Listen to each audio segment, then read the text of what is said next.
अस्सलाम welcome to pharma. मैं हूं डॉक्टर इमर, रजिस्टर फार्मासिस्ट। एक नई बहुत इंफॉर्मेटिव वीडियो के साथ फिर से आपकी खिदमत में हाजिर हूं। आज जो हमने रीअरेंजमेंट डिस्कस करनी है, बेसिकली वो है वेगनर मीरविन रीअरेंजमेंट। बहुत ही इम्पॉर्टेंट रीअरेंजमेंट है ऑर्गेनिक केमिस्ट्री में जी, ये जो कि हम इंशाल्लाह डिस्कस करने वाले हैं।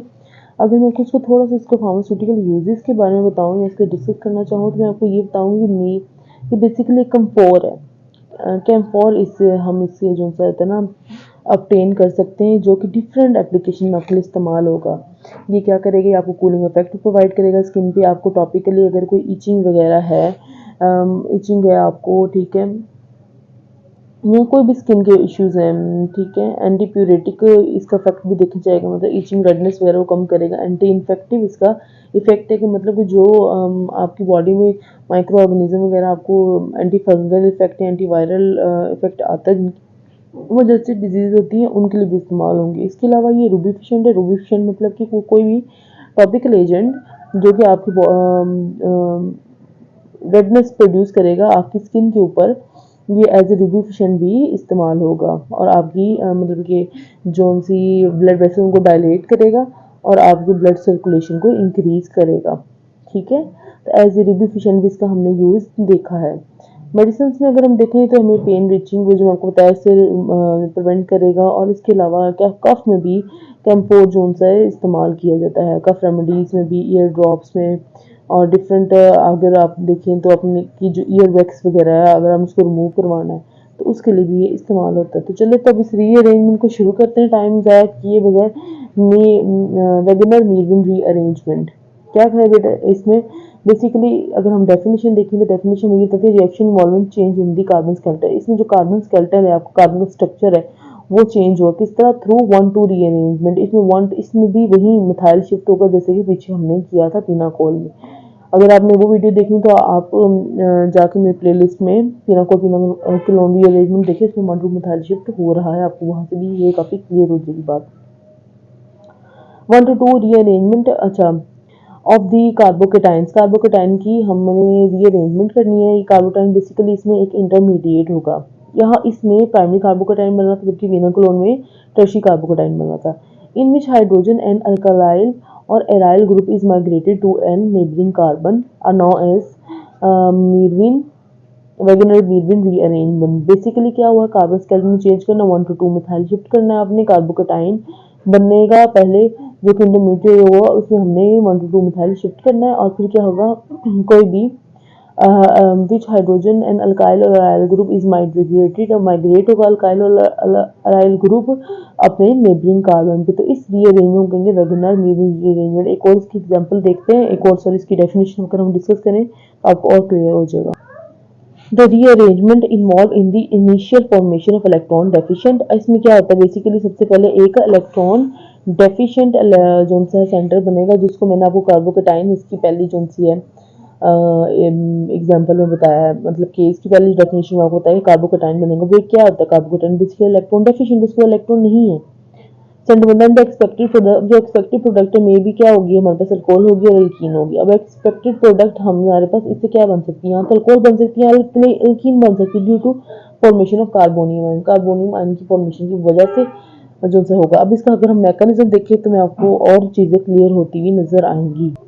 अब अगर इसमें आप देखें, मैं आपको रिएक्शन मैकेनिज्म के साथ बहुत अच्छी तरह ये बात सही समझ आ जाएंगी। इसमें मैं बेसिकली नियो पेंटाइल ब्रोमाइड का मॉलिक्यूल लिया है, ठीक है। इसमें क्या होना है, हाइड्रोजन ब्रोमाइड रिमूव होगा, वाटर की एडिशन होगी, हमारे पास दो कंपाउंड बन जाएंगे। या तो हमारे पास बनेगा 2 मिथाइल 2 ब्यूटानॉल बनेगा, और सब बनेगा 2 मिथाइल 2 ब्यूटीन बनेगा। तो हम देखते हैं किसका मैकेनिज्म हुआ। चलिए वीडियो को स्टार्ट करते हैं।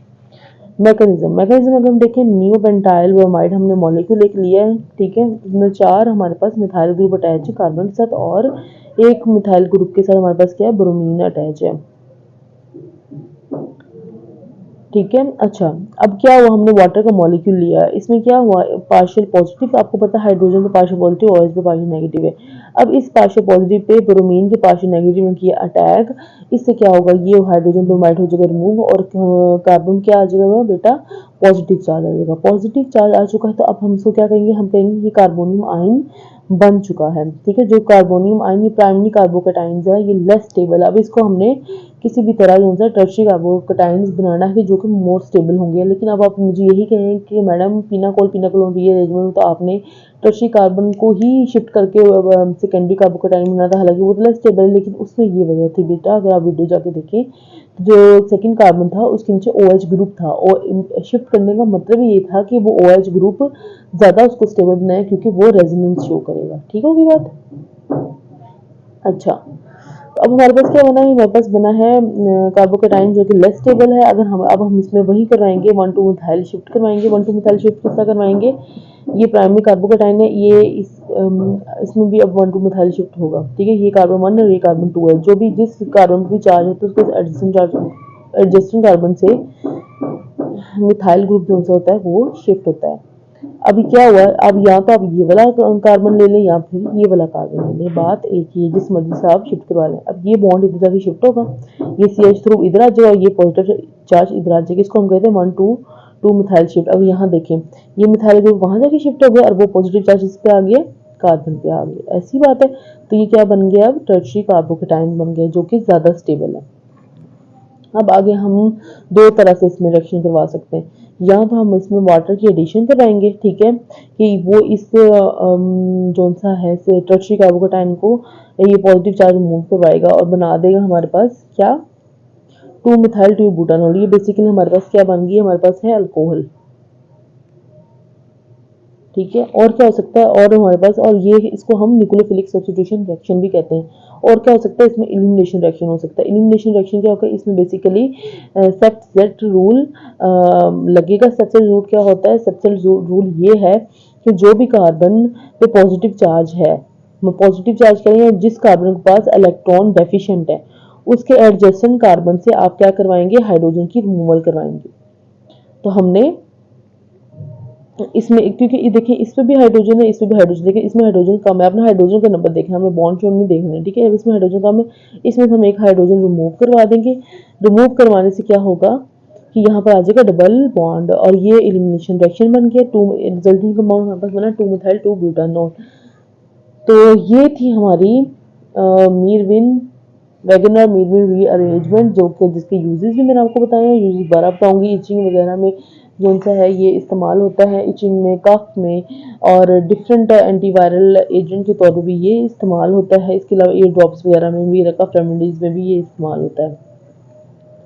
तो ये हमारी रीअरेंजमेंट थी, बहुत इंपॉर्टेंट है फाइनल एग्जाम के लिहाज से, स्पेशली फार्मासिस्ट जो कि ऑर्गेनिक केमिस्ट्री फर्स्ट ईयर में है, फार्म डी में, उनके लिए बहुत इंपॉर्टेंट है। होप सो वीडियो आपको पसंद आई होगी। वीडियो पसंद आई है तो चैनल को लाइक, सब्सक्राइब और शेयर करना मत भूलिएगा। इंशाल्लाह इसी तरह की इंफॉर्मेटिव डिटेल वीडियो के साथ हाजिर होती रहूंगी। अब तब तक के डॉक्टर इमा को दीजिए इजाज़त। अल्लाह हाफ़िज़ नासिर।